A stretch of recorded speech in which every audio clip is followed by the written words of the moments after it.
Assalamualaikum warahmatullahi wabarakatuh. Perkenalkan, nama saya Kuliah Ida Farica dengan NIM 211510101004. Di sini saya akan menjelaskan tentang subbab 4.2 mengenai kesalahan berbahasa tataran fonologi. Fonologi adalah cabang ilmu linguistik yang secara khusus mempelajari tentang bunyi-bunyi bahasa. Secara etimologi, terbentuk dari kata fon yang berarti bunyi dan logi yang berarti ilmu. Bunyi bahasa dalam kajian fonologi adalah bunyi ujaran yang dihasilkan oleh alat ucap manusia dan memiliki makna. Menurut Syukron tahun 2012, ada dua kategori utama kesalahan berbahasa dalam tataran fonologi, yakni perubahan fonem dan penghilangan fonem. Yang pertama, perubahan fonem. Perubahan fonem pada bahasa disebabkan oleh banyak faktor. Kontaminasi dari bahasa daerah dan bahasa asing juga dapat mempengaruhi perubahan pelafalan fonem. Perubahan fonem dapat dibagi menjadi tiga, yaitu perubahan fonem vokal, perubahan fonem konsonan, dan perubahan fonem pada singkatan. Perubahan fonem vokal biasanya perubahan dari huruf vokal seperti a, i, u, e, o. Contohnya pada lafal baku penasihat menjadi lafal tidak baku penasehat. Penasihat menjadi penasehat disebabkan oleh pengaruh dari bahasa Jawa karena pada bahasa Jawa vokal i diucapkan menjadi e dalam keadaan tertutup. Selanjutnya, perubahan fonem konsonan, yaitu perubahan fonem yang untuk huruf mati seperti huruf selain vokal seperti B, C, D, dan lain-lain. Contohnya lafal baku izin menjadi lafal tidak baku izin. Pelafalan kata izin menjadi izin disebabkan oleh pengaruh sistem fonologi bahasa Jawa. Bahasa Jawa tidak mengenal fonem Z, namun mengenal fonem J. Jadi orang Jawa banyak melafalkan kata yang mengandung fonem Z menjadi fonem J. Contoh lain, pada kata zaman banyak yang dilafalkan menjadi zaman. Selanjutnya, perubahan fonem pada singkatan. Lafal baku contohnya BBM. Lafal tidak baku dibaca menjadi BBM. Sistem fonologi bahasa Inggris juga ikut mempengaruhi sistem fonologi bahasa Indonesia.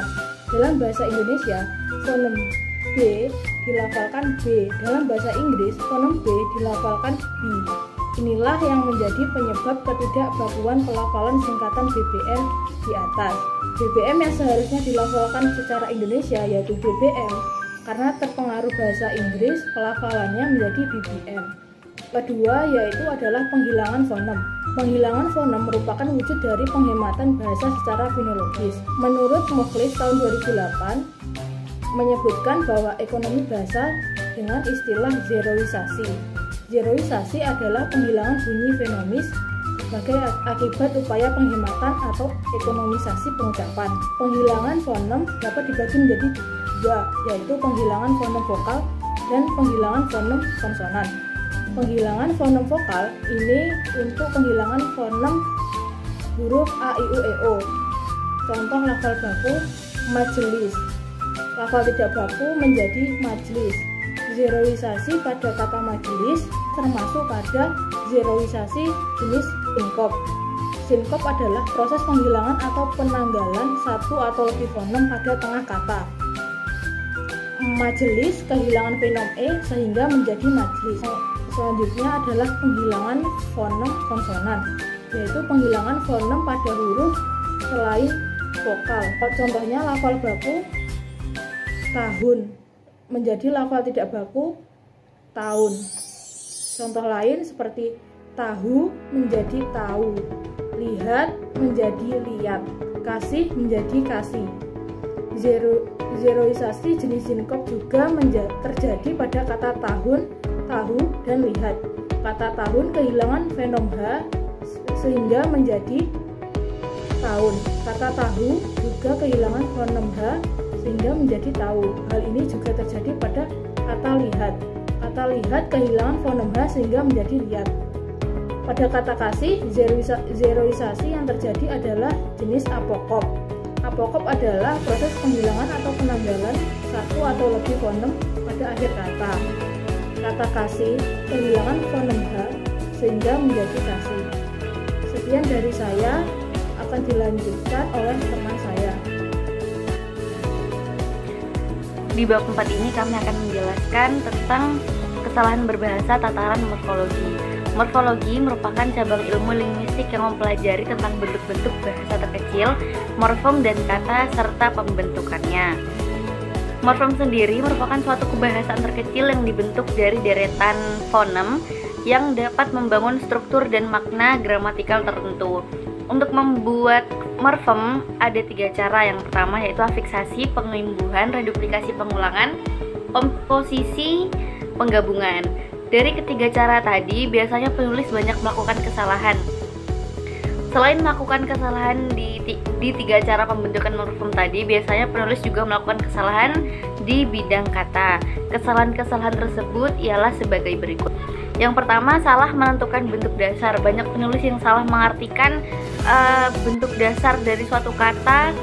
Contohnya, mengelola. Kelola itu kata dasarnya mengelola, tapi banyak orang yang menganggap kalau kata dasar dari pengelola itu adalah mengelola itu adalah lola, padahal kata dasarnya sendiri itu dari kelola itu sendiri. Terus selanjutnya ada kesalahan kata seperti di KTSP sendiri ini seperti contohnya seperti kalimat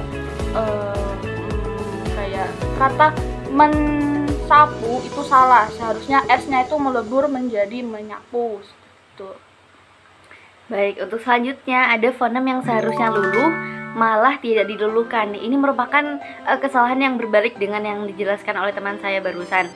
Contohnya menyintai yang seharusnya ditulis jelas mencintai.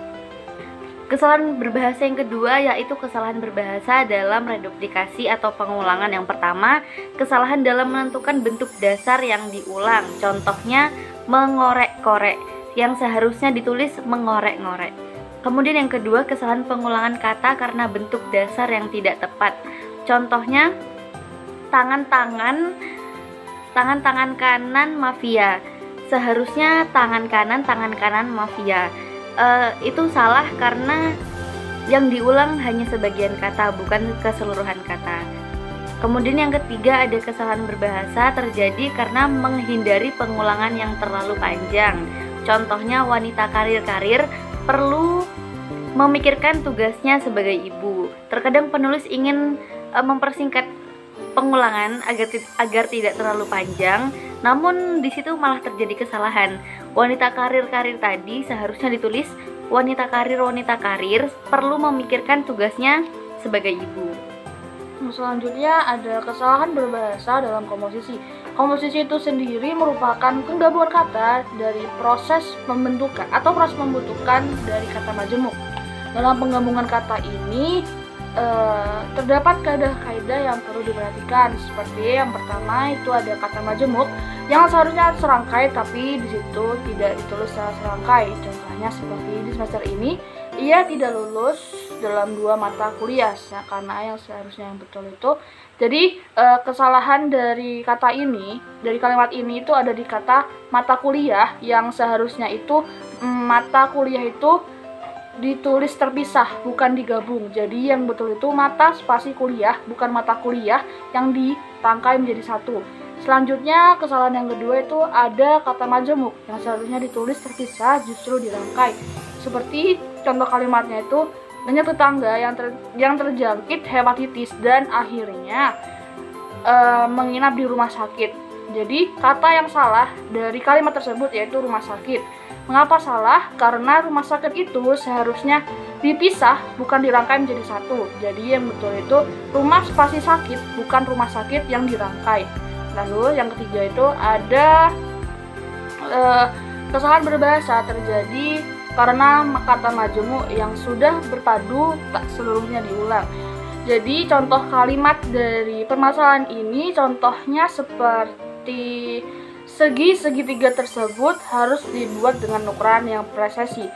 Dan seharusnya kalimat yang betul itu sek segitiga itu harusnya kata itu menjadi segitiga-segitiga, bukan menjadi sek segitiga, seperti itu.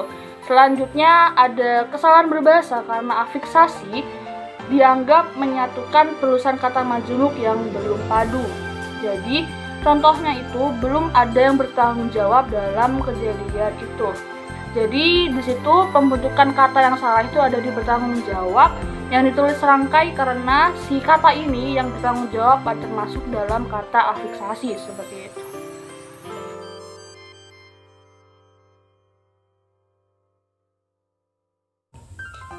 Kesalahan berbahasa tataran sintaksis. Sintaksis adalah cabang ilmu linguistik yang objek bahasanya terkait frasa, klausa, dan kalimat. Secara spesifik, sintaksis juga membahas tentang fungsi, kategori, dan peran unsur-unsur pembentuk kalimat. Dalam tataran sintaksis, kesalahan berbahasa juga berkaitan dengan kaidah-kaidah kalimat efektif. Kesalahan sintaksis adalah kesalahan atau penyimpangan struktur frasa, klausa, dan kalimat. Kesalahan sintaksis dikelompokkan menjadi dua, yaitu kesalahan pada frasa dan kalimat. Kesalahan dalam frasa. Kesalahan dalam frasa dikelompokkan menjadi 4, yaitu penggunaan preposisi yang tidak tepat, penggunaan unsur yang berlebihan, bentuk resiprokal yang salah, dan penjamakan yang ganda. Yang pertama, penggunaan preposisi yang tidak tepat. Kesalahan berbahasa tataran frasa dapat disebabkan oleh penggunaan preposisi yang tidak tepat dalam frasa berkata depan. Hal ini biasanya terjadi pada frasa preposisional yang menyatakan tempat, waktu, dan tujuan. Berikut contohnya. Yang kedua, penggunaan unsur yang berlebihan. Kesalahan berbahasa dalam bidang frasa juga dapat disebabkan oleh penggunaan kata yang berlebihan. Kesalahan berbahasa seperti ini biasanya pemakai bahasa menggunakan dua kata atau frasa yang maknanya sama. Berikut contohnya. Yang ketiga, kesalahan bentuk resiprokal. Kesalahan bentuk resiprokal terjadi karena penggunaan kata saling dan atau dengan kata ulang berimbuhan. Berikut contohnya. Yang keempat, kesalahan penjamakan yang ganda. Kalimat menjadi tidak baku apabila menggunakan dua bentuk penjamakan sekaligus. Berikut contohnya. Kesalahan dalam kalimat. Kategori kesalahan kalimat dapat dikelompokkan menjadi 7, yaitu kalimat tidak bersubjek, kalimat tidak bersubjek dan tidak berpredikat, penggunaan kata tanya yang tidak perlu, kalimat ambigu, kalimat tidak logis, penggunaan konjungsi yang berlebihan, dan penghilangan konjungsi. Yang pertama, kesalahan kalimat tidak bersubjek. Suatu kalimat paling sedikit harus terdiri atas subjek dan predikat, kecuali kalimat perintah atau ujaran yang merupakan jawaban pertanyaan. Berikut adalah contoh kesalahan kalimat tidak bersubjek. Yang kedua, kesalahan kalimat tidak bersubjek dan tidak berpredikat. Kalimat tunggal tidak boleh diawali oleh kata-kata karena, sehingga, apabila, agar, seperti, kalau, dan konjungsi yang lain. Berikut adalah contoh kesalahan kalimat tidak bersubjek dan tidak berpredikat. Yang ketiga, penggunaan kata tanya yang tidak perlu. Penggunaan bentuk-bentuk kata tanya dalam kalimat yang bukan kalimat tanya menyebabkan kalimat tidak baku. Berikut adalah contoh kesalahan penggunaan kata tanya. Yang keempat, kalimat yang ambigu. Kalimat ambigu adalah kalimat yang meragukan atau sama sekali tidak dipahami orang lain. Kalimat ambigu dapat disebabkan oleh beberapa hal, seperti intonasi yang tidak tepat, pemakaian kata yang bersifat polisemi, dan lain-lain. Berikut adalah contoh kalimat ambigu. Yang kelima, kalimat tidak logis. Kalimat tidak logis adalah kalimat yang tidak masuk akal. Hal itu terjadi karena penulis kurang berhati-hati dalam memilih kata. Berikut adalah contoh kalimat tidak logis. Yang keenam, penggunaan konjungsi yang berlebihan. Hal ini terjadi karena dua kaidah bahasa bersilang dan bergabung dalam sebuah kalimat. Berikut contoh penggunaan konjungsi yang berlebihan. Yang ketujuh, penghilangan konjungsi. Penghilangan konjungsi menjadikan kalimat tersebut tidak efektif. Berikut adalah contoh penghilangan konjungsi.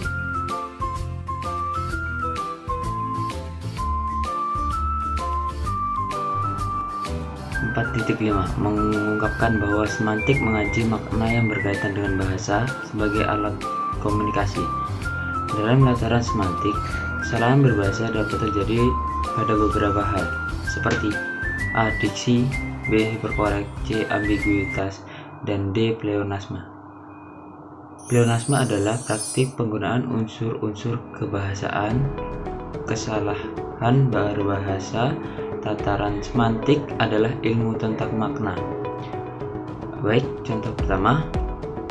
Tetapi masih banyak orang-orang yang suka membuat ulah dengan alam kita, seperti menebang pohon sembarangan, membuang sampah ke sungai, dan masih banyak yang lainnya.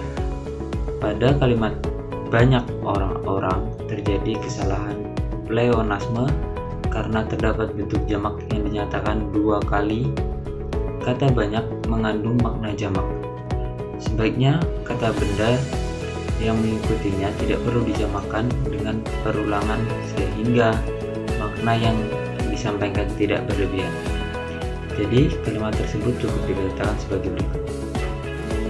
Tetapi masih banyak orang yang suka membuat ulah dengan alam kita, seperti menebang pohon sembarangan, membuang sampah ke sungai, dan masih banyak yang lainnya. 4.5.2 Ambiguitas. Ambiguitas adalah menduanya makna. Ambiguitas ini adalah makna yang dapat terjadi karena makna yang tepat bisa didapatkan ketika konteks yang melingkupi yang dibangun dengan baik. Contoh, keadaan di sana sangat minim sekali. Contohnya seperti bangunannya, atap yang bocor sana sini, lantainya masih tanah sehingga pada musim hujan tanahnya becek, dan itu sangat mengganggu proses pembelajaran. Bangku di kelas juga sangat sedikit ada yang keropos. Ada contoh di atas termasuk kesalahan ambiguitas yang menimbulkan makna ambigu. Perbaikannya adalah keadaan di sana sangat minim sekali. Contohnya seperti bangunannya, atap yang bocor sana sini, lantainya masih tanah sehingga pada musim hujan tanahnya sangat becek dan itu sangat mengganggu proses pembelajaran. Bangku di kelas sangat sedikit dan ada yang keropos. 4.5.3 Pemilihan diksi. Salah satu pertimbangan penting ketika berkomunikasi adalah pemilihan diksi. Pemilihan diksi adalah proses pemilihan bentuk kebahasaan yang tepat untuk mengungkapkan ide yang dimaksud. Contoh kali ini saya akan membicarakan tentang dis natalis. Contoh di atas termasuk kesalahan kecermatan pemilihan makna kata, yaitu kata membicarakan. Kurang sesuai untuk menyampaikan gagasan pada sebuah teks pidato formal menurut KBBI. Membicarakan memiliki makna percakapan atau mempercakapkan dan memperkatakan agar menjadi kalimat yang baik dan sesuai konteks kalimat. Sebaiknya menggunakan kata membahas yang memiliki makna membicarakan karena dilihat dari kesesuaian dengan kalimat yang disampaikan, maka kalimat yang tepat adalah perbaikan. Sekian dari saya. Terima kasih. Ya baik, assalamualaikum warahmatullahi wabarakatuh. Sebelumnya perkenalkan, nama saya Alifia Ainur Rahmah. dengan NIM 2115103011014 dari Prodi Ilmu Tanah. Di sini saya akan menjelaskan tentang kesalahan berbahasa tataran wacana dari Bahasa Indonesia kelas 71 kelompok 4.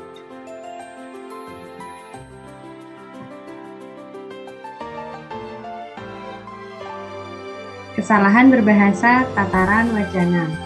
Kesalahan berbahasa pada tataran wacana dapat ditemukan pada paragraf.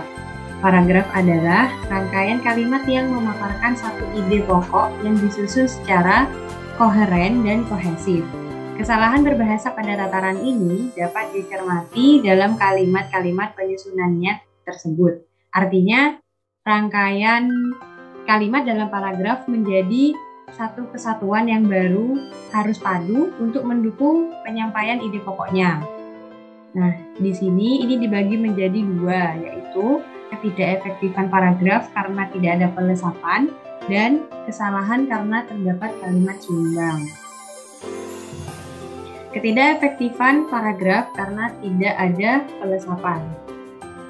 Dalam menulis paragraf, penulis harus membangun keefektifan paragraf dengan melakukan pelesapan-pelesapan untuk membangun kepaduan paragraf. Dengan melakukan pelesapan, paragraf itu akan efektif karena tidak mengulang-ulang kata pada kalimat penyusunnya. Nah, di sini contohnya. Contoh. Di yang sebelah kiri ini contoh yang salah, yaitu kami telah melakukan berbagai inovasi dalam bidang green industry. Kami menerapkan teknologi atap hijau dengan memanfaatkan tanaman sebagai atap rumah. Kami berpikir bahwa teknologi atap hijau dapat mengurangi polusi udara. Kami juga beranggapan bahwa atap hijau mampu mengurangi dampak pemanasan global. Di sini, kata yang bercetak tebal pada paragraf di atas tidak efektif karena seharusnya itu bisa dilesapkan. Nah, untuk membangun keefektifan kalimat perlu keekonomisan dan penghematan penggunaan bahasa untuk mencapai kepaduan suatu paragraf. Nah, di sini perbaikan dari paragraf yang salah tadi. Kami telah melakukan berbagai inovasi dalam bidang green industry. Penerapan teknologi atap hijau merupakan salah satu bentuk inovasi tersebut dengan memanfaatkan tanaman sebagai atap rumah. Kami berpikir bahwa teknologi tersebut dapat mengurangi polusi udara. Selain itu, atap hijau dianggap mampu mengurangi dampak pemanasan global. Nah, kemudian pada materi yang kedua yakni kesalahan karena terdapat kalimat sumbang. Paragraf itu terdiri atas satu kalimat utama yang berisi ide pokok dan didukung oleh beberapa kalimat penjelas atau kalimat pendukung. Nah, kalimat penjelas atau kalimat pendukung itu adalah kalimat yang berisi penjelasan atau gagasan yang mendukung ide pokok. Ketika terdapat kalimat yang tidak mendukung kalimat utama di dalam sebuah paragraf, maka kalimat tersebut dapat diistilahkan dengan kalimat sumbang. Nah, di sini contohnya. Yang di sebelah kiri ini contoh yang salah, yang kurang benar, yang tepat. Error adalah jenis kesalahan berbahasa yang dikarenakan penutur atau penulis mengalami ketidakpahaman terhadap kaidah bahasa yang digunakannya. Kalimat 1. Kesalahan berbahasa terjadi karena penulis atau penutur hanya menguasai bahasa daerah atau bahasa pertamanya saja. 2.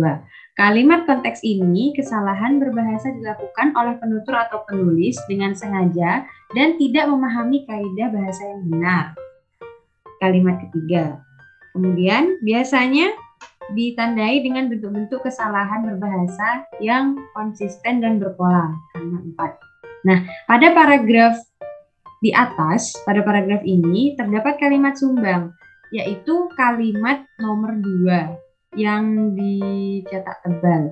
Ide pokok pada paragraf 2 ini sebenarnya menjelaskan tentang kesalahan berbahasa karena error atau kesalahan berbahasa karena si penutur itu tidak memahami kaidah bahasa yang digunakan.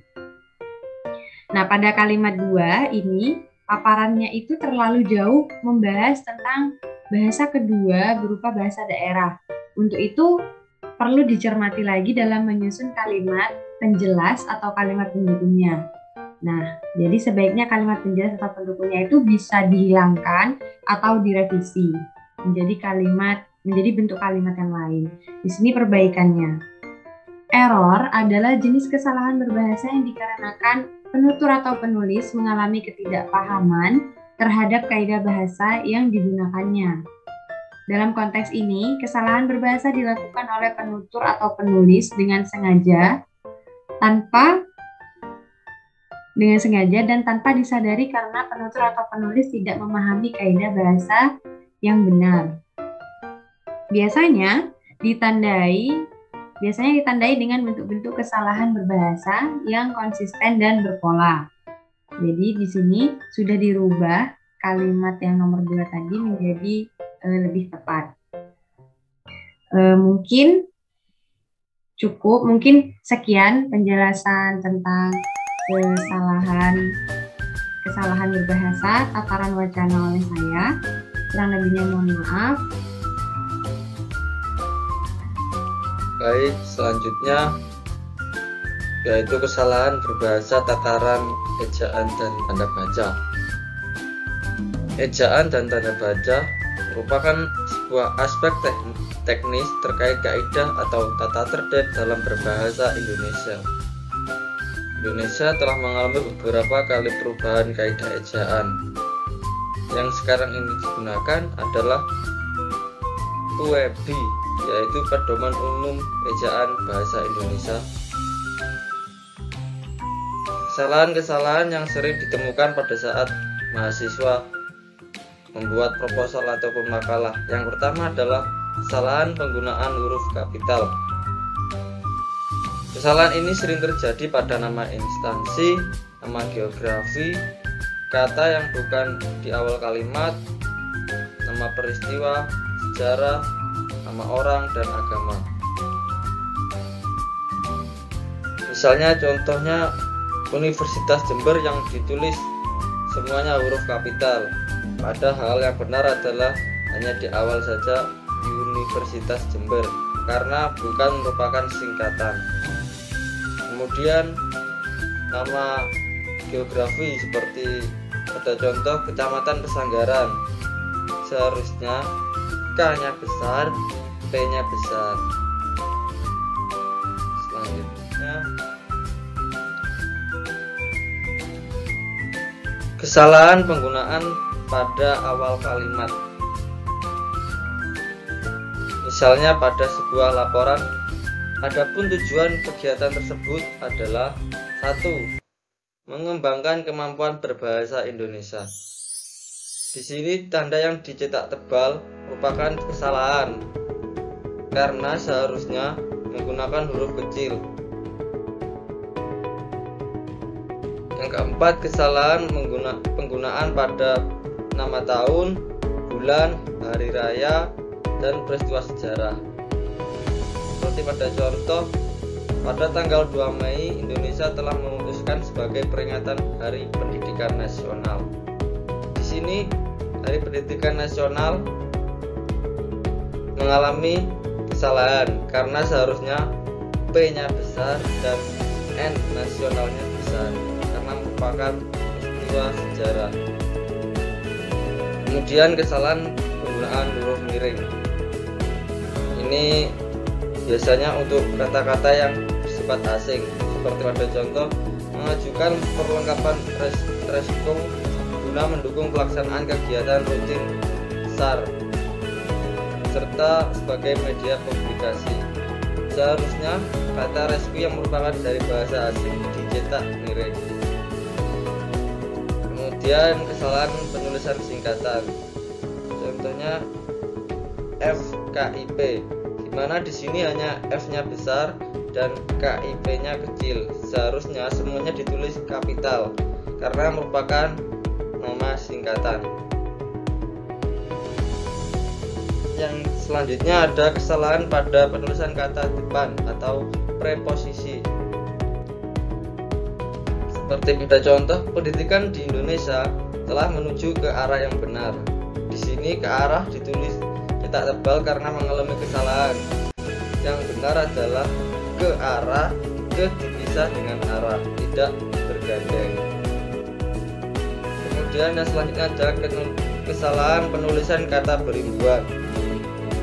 Seperti pada contoh, tempat ini dapat digunakan sebagai rapat. Digunakan seharusnya mengalami penggandengan, bukan dipisah.